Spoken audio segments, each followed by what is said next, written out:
Because I chose to build trust in myself and inspire the trust of others by doing the little things great, the great thing that happened for me is I achieved independence. And I thought that was success. And for the next 8 years, it was. Doors were open for me professionally I never would have imagined. But something was missing. I was friendly with everyone. I was friends with no one. I didn't belong anywhere. I was 30 years old, and for the first time since my pony, I wanted a friend, and I wanted to be a friend. The fourth choice I made on my journey to success was to create friendship. I decided to join a running club. Now, I had not run a step in my life, and I joined the Chicago Marathon Running Club because I just figured it's going to take me a long time to figure this out. And during this time, I learned that you get by giving. 2 weeks into the 20-week program, I started naturally pacing with a group of 5 other women.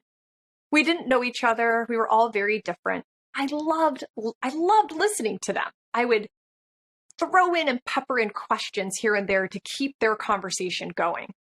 And I thought, wonder who's going to want to be my friend. But then the intensity of the training took over, and all I could think about was getting through the miles.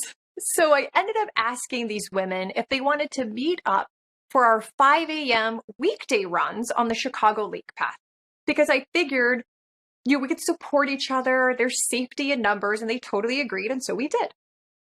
Now, there was never a day that all of us wanted to eat out these miles before work, but there was never a day that none of us wanted to. There was always at least one of us who motivated the group to keep going. And we spent a lot of time together during these miles, and I started to notice that I was asking all the questions. They were sharing all the answers, and the connection was going like this: the 5 of them and the 1 of me. They had unknowingly shown me that friendship is caring enough to listen and trusting enough to share. But given my life, sharing seemed impossible.